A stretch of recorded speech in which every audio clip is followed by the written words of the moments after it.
नमस्कार। पैसा, क्या ये शब्द सुनते ही थोड़ी चिंता होने लगती है?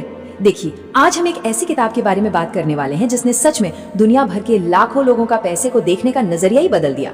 किताब का नाम है रॉबर्ट कियोसाकी की रिच डैड पुअर डैड। तो चलिए आज उन सिद्धांतों को समझते हैं जो शायद हमारी सोच भी बदल दें। हम सब ने बचपन से यही सुना है ना, कि भाई खूब मेहनत से पढ़ाई करो, अच्छी डिग्री लो और एक सेफ सिक्योर नौकरी ढूंढ लो। लेकिन क्या सच में यही एक रास्ता है फाइनेंशियल फ्रीडम का? ये किताब इसी आम धारणा को, इसी कॉमन बिलीफ को एक जोरदार चुनौती देती है। इस किताब की जो पूरी कहानी है ना, वो दो पिताओं के इर्द गिर्द घूमती है। एक थे लेखक के अपने पिता जिन्हें वो पुअर डैड कहते हैं, और दूसरे थे उनके दोस्त के पिता जिन्हें वो कहते हैं रिच डैड। कमाल की बात यह है कि दोनों ही उन्हें पैसे के बारे में सिखाते थे, लेकिन उनकी सोच में जमीन आसमान का फर्क था। और यहीं पर कहानी का सबसे दिलचस्प मोड़ आता है। पुअर डैड का पूरा जोर सेफ्टी पर था, एक अच्छी नौकरी, एक फिक्स्ड सैलरी। वहीं रिच डैड का मानना था कि असली अमीरी नौकरी करने से नहीं आती, बल्कि पैसे को अपने लिए काम पर लगाने से आती है। बस यही एक सोच है जिस पर पूरी किताब की नींव रखी गई है। तो चलिए अब आते हैं इस किताब के सबसे बड़े और सबसे जरूरी आइडिया पर। सच कहूँ तो यही वो एक कॉन्सेप्ट है जो अमीर और गरीब की सोच के बीच का जो फर्क है ना, उसे बिल्कुल साफ कर देता है। ये फर्क है एसेट और लायबिलिटी के बीच का अंतर। रिच डैड की परिभाषा ना बहुत ही सीधी और सिंपल है। एसेट मतलब वो कुछ भी जो आपकी जेब में पैसा डालता हो। जरा सोचिए, कोई छोटा सा बिजनेस हो या किराए पर दिया गया घर या स्टॉक्स में किया गया कोई इन्वेस्टमेंट, कुछ भी जो आपके लिए रेगुलर इनकम बना रहा हो। और इसका ठीक उल्टा है लायबिलिटी, यानी हर वो चीज जो आपकी जेब से पैसा बाहर निकालती है। जैसे एक महंगी कार जिसकी किश्तें और मेंटेनेंस का खर्चा कभी खत्म ही नहीं होता, या कोई पर्सनल लोन। किताब का सबसे बड़ा सच यही है कि गरीब और मिडिल क्लास के लोग अक्सर लायबिलिटी को ही एसेट समझकर खरीदते रहते हैं। इस छोटे से उदाहरण से ये बात ना बिल्कुल क्रिस्टल क्लियर हो जाएगी। मान लीजिए आपके पास 10,000 रुपए हैं। अब दो रास्ते हैं। पहला, आप एक महंगा गैजेट खरीद सकते हैं, ये एक लायबिलिटी है क्योंकि इसकी वैल्यू कम होगी। या आप उन्हीं पैसों को कहीं इन्वेस्ट कर सकते हैं जहां से रिटर्न मिले। और अब वही 10,000 रुपए एक एसेट बन गए हैं जो भविष्य में आपके लिए और पैसा कमाएंगे।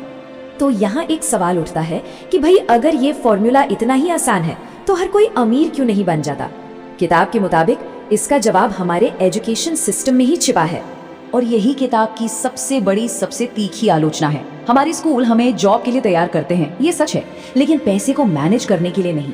हमें ये तो सिखाया जाता है कि पैसा कमाना कैसे है, लेकिन उस कमाए हुए पैसे से और पैसा कैसे बनाना है, ये कोई नहीं सिखाता।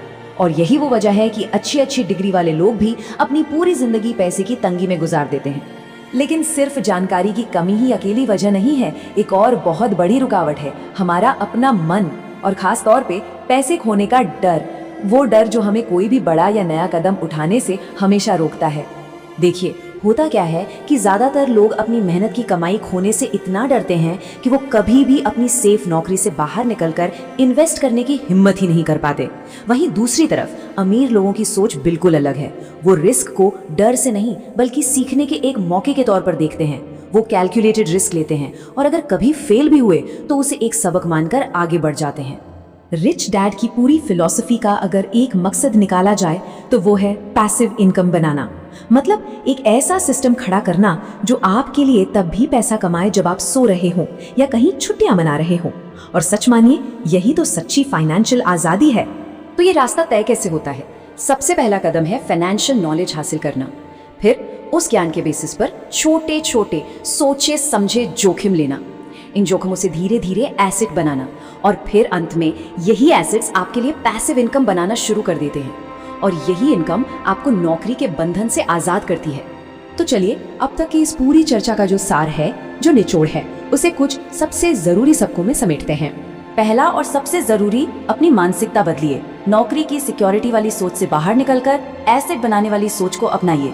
दूसरा, अपना पूरा का पूरा ध्यान एसेट बनाने पर लगाइए, लायबिलिटीज खरीदने पर नहीं। और तीसरा, अपने पैसे के मालिक बनिए, उसके गुलाम नहीं। आपका हर एक रुपया आपके लिए क्या कर रहा है, ये आपको पता होना ही चाहिए।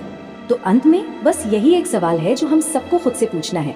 अपनी फाइनेंशियल सिचुएशन के बारे में ईमानदारी से सोचिए और जवाब दीजिए। क्या आपका पैसा आपके लिए काम कर रहा है, या आप अपनी पूरी जिंदगी पैसे के लिए काम करते जा रहे हैं? जवाब चाहे जो भी हो, अच्छी बात यह है कि बदलाव की शुरुआत आज अभी इसी पल से हो सकती है।